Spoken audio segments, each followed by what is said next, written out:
I got a feeling I'm about to get put on. I got a feeling that something finna take off. I got a feeling, and it won't be too much longer. Got a feeling coming up on the.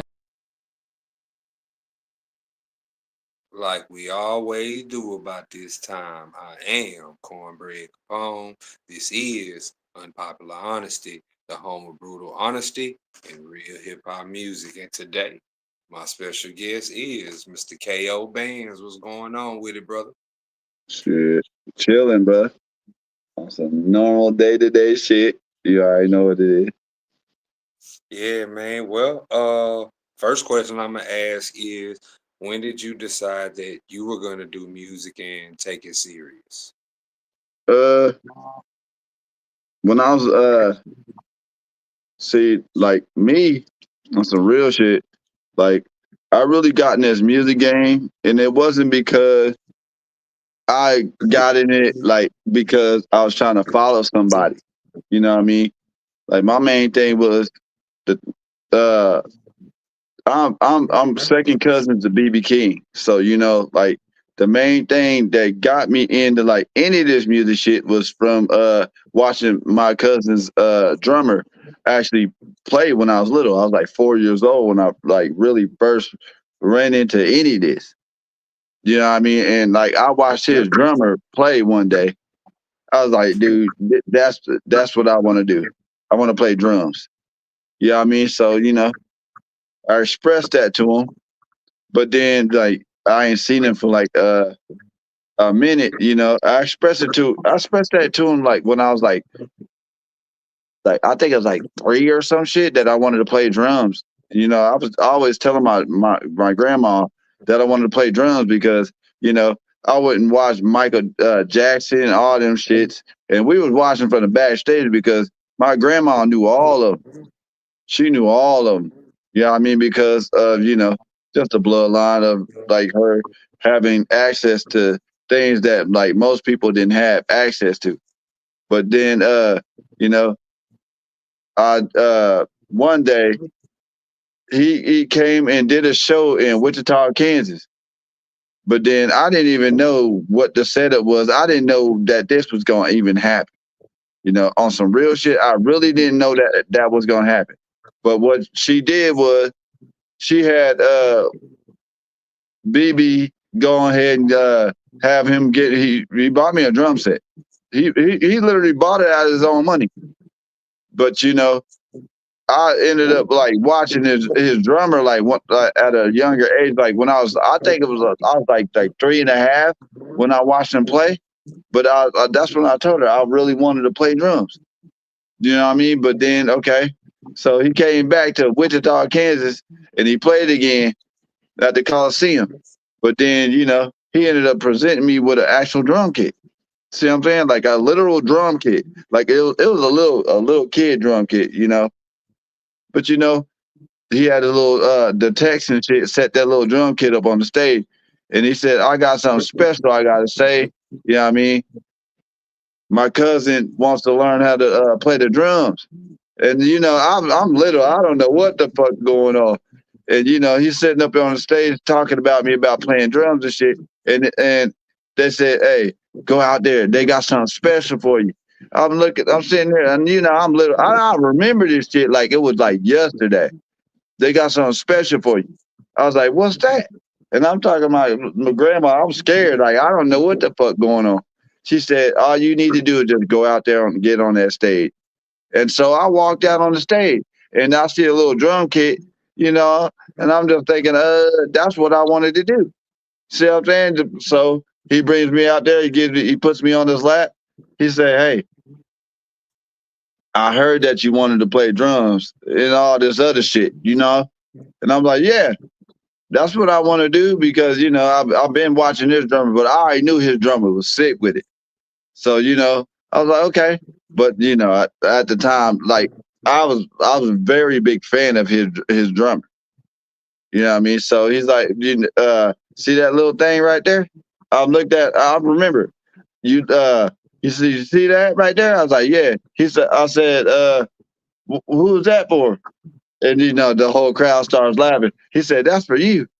So I went down there. He's like, "Get on." He's like, "Go on ahead and sit on it." And I didn't know shit about like beating on drums really like that. So I get on the little drum kit and and the funny thing about this, they had like a drop down mic and shit. And I'm sitting there just like, I just started beating on the motherfucker. Like I didn't know what I was doing. Me being like not knowing nothing about playing drums, but I know that's what I wanted to do. I had a little kick drum pedal, all that shit. I'm just sitting there just hitting shit. I But wanted to still, ask you, I wanted to ask you, do you remember the first record that you produced? like an actual production. Yeah. Well, I was in like, yeah, that's what I was saying. I was gonna read back on that from like my story.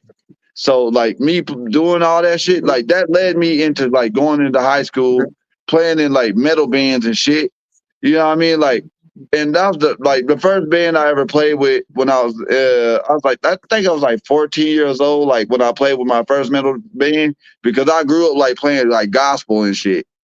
And I really didn't know nothing about metal. But when I ran into it, that's when everything changed for me, like personally. So I got in a band. Well, I went to Berkeley. I went to Berkeley in Massachusetts, and then I ran into one of my guitar players. Or well, she was one of my guitar players, but he ended up being one of my best friends when I went to that school when I first got vetted in there and shit. And then we was like he played metal and shit, but like really he was like really on the jazz tip. Like that's what we were playing and shit. But he ended up coming out of that school. He said, "Hey, I guarantee you, when I get out of this school, me and you are gonna create a fucking metal band." And so from us creating this metal band, like the first record that we did, like it ended up like taking off and like selling like fucking millions of fucking copies. But then, they flew me out. We rewrote the record that they wrote for Life Force Records. And then I ended up going back after rewriting the drums and shit. They said, "Hey, we want you to come back out here and like we want you to be our like our actual number one drummer and like doing what it is that we need you to do." I said, "Okay." So they flew me back over there. So we ended up and started doing the tours for that shit. But then like we started writing another record. That's when I started getting into like actual production, because I asked the producer, "How the hell are you doing this?" And I wanted to know everything about doing production on some shit. And that's really like how I actually got into like producing and shit, because he taught me that shit. But then after that, we were touring and shit. We were doing all that shit. But then Cameron Mizell is he was the one that actually got me into producing. So like, and he's like done records for like Rise Records and like all this shit. You know what I mean? But that's where I really started getting into producing. So I got into production on the first record that I actually helped him to produce. That was the War's Me record. So he flew me down there. They didn't have a drummer, so I was like, "Okay, cool, we can do this shit." He's like, "Yeah, I want you to go ahead and just do whatever you do on the drums, but I need you to help me produce this record." So the Numbers record was the first record that I actually helped him produce. That's when I got into producing. So I just want to say that, just put that out there. That's when I actually first got into producing. But I started like making like rap beats and all that shit like earlier, like when I was like 14 and shit, like on Fruity Loops and shit, like when it first came out. You know what I mean? Like fucking around with Reason and shit. Like, so I already knew how to like make beats and shit, like rap beats and all that shit. But How many genres have you produced for? I know you started off with heavy metal, but how many genres of music have you produced since then? well, well, I've done country pop. I've done I've done R&B. I've done rap, just like straight up trap music, all kind of shit. You know what I mean? But you know, the main ones that I really like to do, like nowadays, I'm doing shit with like a lot of records with like Morgan Wallen, like Post Malone. I'm doing shit like that. But then now they're in like really in like a lot of like country pop and shit. But when it comes down to it, like that's the shit that I like to do, like the country pop shit. But I like to do like country rap, like, and that's really like what's vibing with me, like nowadays. See what I'm saying? That's like really what we on.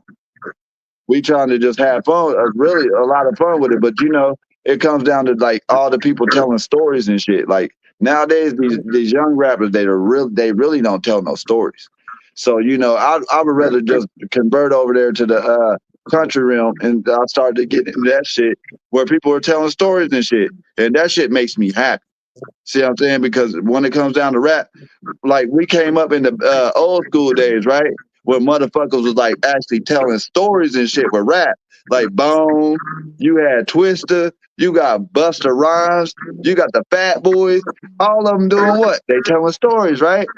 But that's really like where I'm coming from. Like nowadays, like I'm trying to do things that have things that tell stories. I want to ask you this: are you responsible for producing any records that the general public might know of because they go out to clubs and they might hear these records in the club or something like that? Oh yeah.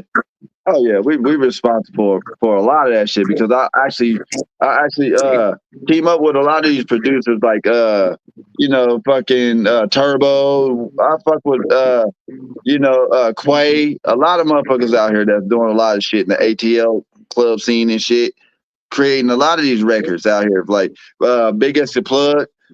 All this shit be in the clubs. You know what I mean? Like, but what the females came to do? They came to dance, right? We got to give them something to dance to. Right. See what I'm saying? So that's our mind state. If we're gonna do anything with like trap music and shit, they gotta be able to do what? Dance. And that's what this is. But still again, like me, like I said, it's all about telling stories, but I really ain't into really the shoot 'em up bang bang type shit. Because at the end of the day, what's that do? What's that telling our people? That's bad Yeah. energy. That's bad energy. We don't need that within our music, but still again at the same time, we do what we have to do because when it comes down to just the production and the shit that we get put onto, we have to actually just produce this shit for those artists. But still again, yeah, we've been vetted with a lot of those records, but that's not really what we're on nowadays. Like just really on just having fun with this shit. That's what we on. I want to ask you this: is there anything that you're looking forward to achieving that you have yet to achieve musically by producing something? Yeah, there's a lot of shit that I can't wait to achieve, especially with a lot of this shit. Like, especially I would like to do like some shit like that is cross pollinating like metal with like country, but it still brings like the trap rappers into it to where they can actually get a part of this shit to where they don't just think that metal music is just screaming and shit. When we can bridge the divide between all that metal and like the fucking country and the fucking rap, I think that shit's gonna be monumental. Because then all these artists out here are gonna see how creative they can really be though.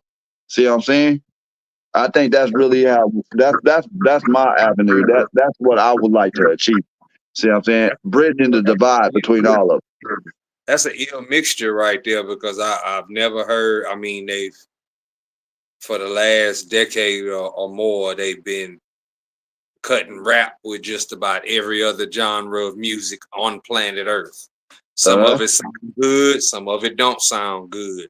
But then the way you just put that together, it made me say, damn, I never heard for one, I've never heard country and metal mixed together. That's gonna be interesting enough by itself.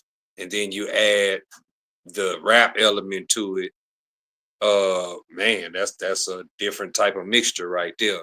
I ask everybody this question. I gotta ask you: does KO Bandz have a top 5 best rappers? Yeah, hell yeah, I do. You already gotta know that shit. Like we grew up around the rap and shit. First, I would say the first, like my top first rappers would be Bone Thugs-n-Harmony. That's really what got me into like rapping at all. Without Bone, I would have never started rapping and like singing and shit. But then that's number one. Number two, I would say Twista. Twista was another one, because I was really into like the tongue twisting and shit. But I was the way that he did it, he put real story shit into it when he was doing it. So that's what really got me into that. But then number 3, I'll say Busta Rhymes. You know what I mean? That's what that motherfucker be going ham regardless. He don't care what it is. He's one of those artists that can blend into anything and he can always what capture it. You know what I mean? But then you got some of the modern ones out here, like Ritz. I don't know if you know who Ritz is. You know what Ritz is? Yeah, I know who Ritz is. Ritz, yeah. That motherfucker right there. Like he does everything. Have you heard of any of his country records? No, I've only heard the records where he's just straight rapping. Just straight rap. Yeah, he got some country shit. Like that motherfucker can sing country. That motherfucker can see that shit to the T. You know, I got him, and then I grew up listening to a lot of fucking Wu-Tang Clan also. Yeah, You see what I'm saying? But actually, if I went to a real order, it'd be Bone, it'd be Twister, Wu-Tang Clan, and then I'm gonna come out here with my cousin's group, fucking Do or Die. I'm gonna have to put them on there, but then it's gonna come out the Ritz after that shit for me. yeah, and that's solid, man. If you said Wu-Tang Clan, I gotta ask you, who is if you could pinpoint your favorite member of the Wu, who would that be? Ghostface Killer. Ghostface, that motherfucker's hard, bro. That Hey, nigga nasty, bro. That nigga hella nasty. Ghostface kept going like this every album. Level every time, go all the way up. But And I'm from his younger days, he was still killing it though. But then as he went up, and he just kept going, he kept elevating, bro. And today, that nigga still killing shit. I like that Set the Tone that came out last year. Oh yeah, that motherfucker killed that shit. Yeah, but that shit was ill. I like that. Man, where we gonna go next? Oh, have you produced for any female artists that's out there? We've done a lot of female projects, but a lot of them projects that we did, a lot of that shit wasn't like something that got Grammys and some shit. You know what I mean? Like we done some that were like newer artists that came in, but they just wanting like, Billboard material type shit. So yeah, I can answer that question. Yes, I have, but it wasn't anything that was like there. You see what I'm saying? But I'll be looking forward to like working with some of them. Like I got a lot of offers to work with like Cardi B and other motherfuckers like that, but that ain't really ever been my cup of tea. You see what I'm saying? Like the shit that they rap about, I can't really pertain to. You see what I'm saying? That shit don't catch my attention. Now, when I went and signed my deals, but I signed them, and they couldn't let's look at it like this. They couldn't ever fucking have me only produce for their label. See what I'm saying? So what they did was they gave me the sign-on bonus for all these 3 majors that I was on, but I ended up always doing what? Walking their motherfucking money back in the door 3 days later. So now they can't do what? Control me.